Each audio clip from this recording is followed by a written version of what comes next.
My mother-in-law cheered when my husband left me, but she didn't expect what happened next. When my husband quit his job and announced he was leaving me on YouTube, my mother-in-law cheered. She whispered to anyone who would listen. Finally, he realized she was dead weight. I watched the video alone, feeling a mixture of shock and disbelief. But 3 months later, the very woman who celebrated my downfall would be calling me, begging for help. I'm Madeline, 36, an office manager in the suburbs of Chicago. My life has always been predictable. Quiet job, quiet apartment, quiet existence. Nathan was the opposite. Golden boy, charming, magnetic. We first reconnected at our 15-year high school reunion. I remember holding my champagne glass a little too tightly, feeling dizzy. "Hey, are you okay?" Nathan's familiar voice cut through the noise. He didn't hesitate. He guided me gently toward the exit. "I've got you. You don't need to worry about a thing." I feel awful," I admitted, suddenly nauseous. "Let's get you home," he said calmly. No flirting, no pressure, just care. When we reached my door, I found myself blurting out, "Can I have your number? I'd like to take you for coffee as a thank you." Nathan laughed, that charming, effortless laugh.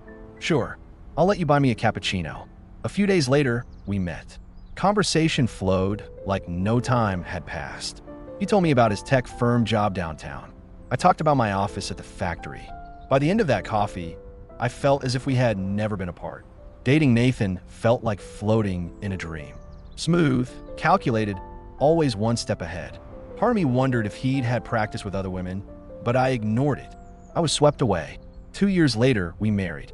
Everyone was thrilled. Everyone except Reagan, Nathan's mother.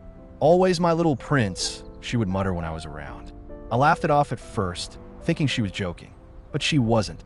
2 weeks after the wedding, she dropped the lease for an apartment near her house. "It's ready. Move in whenever," she said. Nathan didn't even bat an eye. I should have seen the first warning sign, but I didn't. Living close to Reagan was worse than I expected. She called daily, uninvited, offering unsolicited advice. "Madeline, dear, you really should let Nathan handle the finances. He's much better at it," she said one morning, tone dripping with condescension. "I appreciate your concern, Reagan, but we manage fine," I replied, keeping my voice steady. Nathan laughed it off, as usual. "Mom, relax. Madeline's fine." But Reagan didn't stop. At brunches, she subtly criticized everything, from the way I cooked to the way I dressed. I felt like a guest in my own life. Then came the subtle manipulations. Nathan's attention started to drift. He became obsessed with YouTube, filming vlogs and life advice videos. I noticed he spent hours in the living room with his laptop, laughing at something on the screen, whispering to someone off camera. "Who's that?" I asked one evening. "It's just a friend from work," he shrugged. Reagan grinned behind him. "Oh, Madeline, don't worry. He's finally happy. He needs someone who understands him." Something in her tone twisted in my stomach. I tried to ignore it, but a quiet fear had settled in. Then I saw her. Emily, Nathan's friend from work, the one he whispered to, laughed with, shared secrets. At first, it was small things. A text I noticed, a like on a photo, a subtle flicker of longing in his eyes. One weekend, I confronted him. "Nathan, who is she? I see the way you look at her." He laughed nervously, avoiding my gaze. "Madeline, you're imagining things. It's harmless." But Reagan didn't. She practically cheered Emily on. "Nathan deserves someone who energizes him," she whispered to her friends. Soon, I realized the truth. Nathan wasn't just interested. He was in love. And the worst part? My mother-in-law approved. One night, I found them together, a video call playing on his laptop. Emily laughed, Nathan smiling back. "Leaving my toxic wife, starting fresh," he said, mock serious. My heart sank. Reagan's voice echoed from the other room, gloating.